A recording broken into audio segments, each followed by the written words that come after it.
Paranormal मतलब वो चीज जो हमारे समझ के परे है, या यूं कहूं साइंस के परे है। अब शादीशुदा लोग यहाँ पर ये मत समझे कि यहाँ पर हम बीवियों की बात कर रहे हैं। बीवियों को कोई नहीं समझ सकता, उनकी बात नहीं हो रही। वेल, पैरानॉर्मल को अरबिक में कहा जाता है मावारा अल तबिया, और इसी नाम की 81 नोवेल्स है जिसे लिखा है अहमद खालिद तौफीक ने, जिसके ऊपर ये सीरीज बेस्ड है। हेलो हाय नमस्कार दोस्तों, मेरा नाम है राजन सिंह, आप देख रहे हैं फिट फ्लिक्स। और दोस्तों, ये सीरीज और बहुत सारे मस्ट वॉच मूवीज और सीरीज सिर्फ नेटफ्लिक्स पर ही अवेलेबल है, मगर अनफॉर्चुनेटली नेटफ्लिक्स के अल्ट्रा HD अकाउंट आते हैं 800 रुपए में, वो भी सिर्फ 1 महीने के लिए। जी नहीं, बिल्कुल नहीं। अब आप पा सकते हैं नेटफ्लिक्स के अल्ट्रा HD अकाउंट सिर्फ 250 रुपए में, वो भी पूरे महीने के लिए। कैसे, ये जानने के लिए या तो यहाँ पर क्लिक करके हमारे डिटेल्ड वीडियो को देखिए, या फिर इस वीडियो के डिस्क्रिप्शन में दिए गए हमारे व्हाट्सएप नंबर पर तुरंत कॉन्टैक्ट कीजिए। सब्सक्राइब कीजिए फिटफ्लिक्स को और बेल आइकन को दबाइए लेटेस्ट मूवी अपडेट सबसे पहले देखने के लिए। पैरानॉर्मल सीजन 1 ये रिलीज हुई ऑल ओवर इंडिया में नेटफ्लिक्स पर 5 नवंबर 2020 को, और ये रिलीज हुई इसकी original Arabic as well as dubbed English languages में। तो ये सीरीज अभी के लिए हिंदी में डब नहीं हुई है, बट इंग्लिश डबिंग इसकी काफी डिसेंट है, एज वेल एज सीरीज काफी स्लो है, यानी कि वर्ड्स जो है बहुत स्लोली बोले गए हैं। तो मुझे नहीं लगता कि अगर आपको नॉर्मल इंग्लिश समझ में आती है तो सीरीज देखने में आपको कोई दिक्कत आनी चाहिए। वेल, सीजन 1 कंसिस्ट करता है 6 एपिसोड का, हर एक एपिसोड लगभग 1 घंटे के हैं। तो ओवरऑल सीजन 1 को आप सिर्फ 6 घंटे में देख सकते हैं। स्टोरी सेट है 1960s में और फोकस करती है रेफात इस्माइल पर, जो कि एक हीमाटोलॉजिस्ट डॉक्टर है और पैरानॉर्मल में बिल्कुल यकीन नहीं करते। इनका मानना है कि हर एक चीज का एक साइंटिफिक एक्सप्लेनेशन होता है। अब ये बात अलग है कि बचपन में खुद ये एक ऐसी लड़की शिराज से मिले थे जो कि इनको पता चलता है कि असल में भूत थी, और आज भी रेफात को हॉन्ट करती है।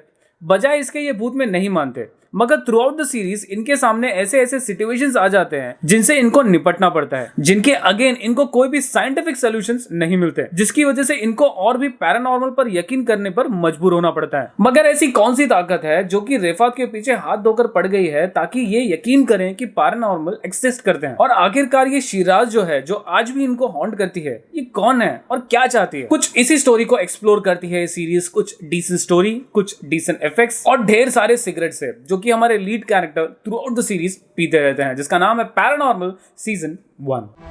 Is something going on at that house? We can talk about it later. We must follow and confront this fear, Rifat.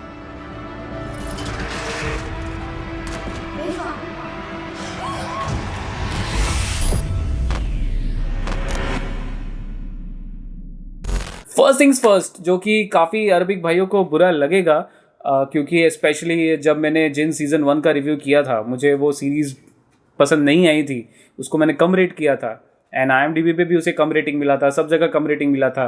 But बहुत सारे अरबिक भाइयों और बहनों को बहुत बुरा लगा था कि मुझे तो टेस्ट ही नहीं है, मुझे तो समझ ही नहीं है। बट भाई, नहीं पसंद आया तो नहीं पसंद आया। तो उम्मीद करता हूँ कि लोग मेरे रिव्यू पे ज़्यादा फोकस करेंगे, इस पे फोकस नहीं करेंगे कि ये मुझे पसंद आई या मुझे नहीं पसंद आई। बेसिकली ये सीरीज़ जो है, मुझे ऐसा लगता है ठीक थी, डिसेंट थी, ओके थी, बट कहीं ना कहीं मुझे ऐसा लग रहा है कि इस सीरीज को भी थोड़ा ओवररेट किया जा रहा है। क्यों?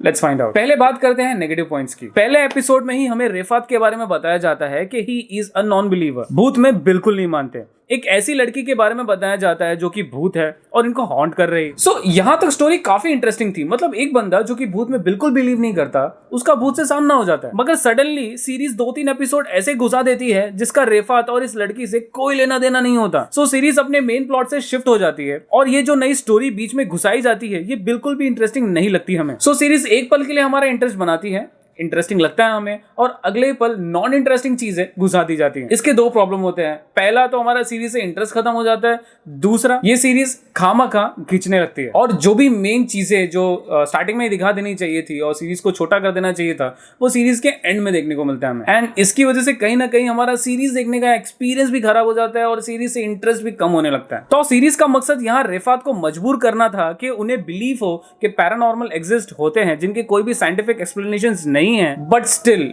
इसे दिखाने का तरीका जो है थोड़ा लंबा हो गया। सीरीज में 1-2 जगह पर VFX या FX काफी पुअर हैं, बट स्टिल कंसिडरिंग कि ये एक लो बजट अरेबिक सीरीज है, स्टिल मैं इनकी कोशिश की तारीफ करूंगा, क्योंकि ऐसे ऐसे इफेक्ट्स भी हैं जो कि आपको रियली इंप्रेस करते हैं। फॉर एग्जांपल, सीरीज में एक सीन है जहां पर रेफात जो है, ही इज बिटवीन 2 वॉल्स जो कि आग से जल रहे हैं, और एक सीन में उन आग को बुझते हुए भी दिखाया जाता है। वो देखने लायक सीन था। सीरीज में लीड कैरेक्टर रिफात का रोल मुझे बहुत इंप्रेसिव लगा। आई मीन किसने सोचा था कि एक बूढ़ा सा गंजा सा कैरेक्टर आपको सीरीज में इतना हुक करके रख सकता है। वहीं पर दूसरी ओर रिफात की बहन रईफा भी अपनी कांस्टेंट बहन की नोकझोंक से आपको यह एहसास दिला देती है कि काश आपकी भी इनके जैसी ही बहन होती। शिराज का काम करने वाली लड़की बिना दांतों के थोड़ी बहुत डरावनी तो लग रही थी, बट कहीं ना कहीं क्यूट भी लग रही थी। सीरीज का सबसे स्ट्रॉन्ग पॉइंट था सीरीज का थीम, इसकी सिनेमेटोग्राफी।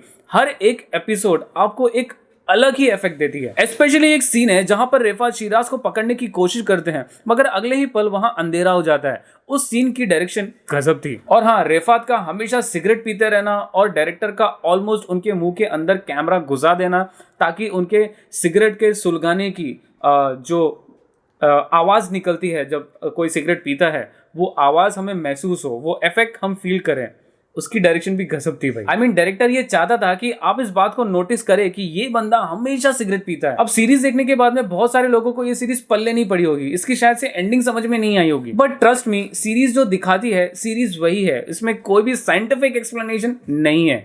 एक सेकेंड, साइंटिफिक एक्सप्लेनेशन मैं भी बिलीव नहीं कर रहा हूँ क्या? आई मीन इस सीरीज में कुछ भी डिकोड करने जैसा नहीं है। हाँ, ये जरूर कहूंगा कि सीरीज हमें क्लिफ हैंगर पे छोड़ देती है, जहां पर ये क्लियर हो जाता है कि भैया इस सीरीज का सीजन 2 भी जरूर आएगा, और ये भी कंफर्म हो चुका है कि नेटफ्लिक्स इस सीरीज का सेकंड सीजन भी ला रही है। तो इस सीरीज को और छोटा किया जा सकता था, बट कंसिडरिंग कि इसके 81 नॉवेल्स है, तो मेरे ख्याल से ऑलरेडी क्रिएटर्स ने बहुत सारे नॉवेल्स को स्किप करके मात्र 6 एपिसोड की सीजन 1 को रखा है, क्योंकि नॉर्मली तो सब लोग 10 एपिसोड के रखते हैं, बट उसमें भी इन्होंने बहुत कट किया होगा ताकि लोगों को ये सीरीज बोर न लगे। और कहीं ना कहीं जो एडिशनल एपिसोड दिए गए हैं वो एक रीजन था, एक कहीं ना कहीं क्रिएटर्स का एक कारण था, ताकि लोगों तक ये मैसेज जाए कि हमारा जो लीड कैरेक्टर है वो बिलीव नहीं करता है पैरानॉर्मल पे, और उसे बिलीव करने के लिए कुछ ऐसे सिचुएशंस बनाने पड़ेंगे थ्रू आउट द एपिसोड जहां पर उसे यकीन हो कि पैरानॉर्मल एग्जिस्ट करता है। तो कहीं ना कहीं उन एपिसोड्स का होना भी जरूरी था। सो ओवरऑल कहूं दोस्तों, तो मेरे हिसाब से ये सीरीज एक मस्ट वॉच है, आपको एक बार जरूर देखनी चाहिए, क्योंकि ट्रस्ट मी, आप पहला सीजन देखने के बाद में सेकंड सीजन का वेट नहीं कर सकते। और इसीलिए इन सारी चीजों को ध्यान में रखते हुए अनफॉर्चुनेटली मैं इसे 8 या 9 तो नहीं रेट करूंगा, बट हाँ, मैं इसे रेट करूंगा 7 आउट ऑफ 10। तो दोस्तों, ये था हमारा रिव्यू नेटफ्लिक्स की सीरीज पैरानॉर्मल सीजन 1 का। अगर आपको हमारे ऐसे series reviews, movie reviews, Netflix, Amazon, Hotstar, YouTube, alt Balaji, वूट एक्सेट्रा ऑफर्स अगर पसंद आते हैं, और ऐसे ही ऑफर से अगर आप अपडेटेड रहना चाहते हैं, तो प्लीज हमारे चैनल को सब्सक्राइब करना ना भूले, और हाँ, बेल आइकन दबाना बिल्कुल ना भूले। अंत तक वीडियो देखने के लिए धन्यवाद। Stay home and please stay safe.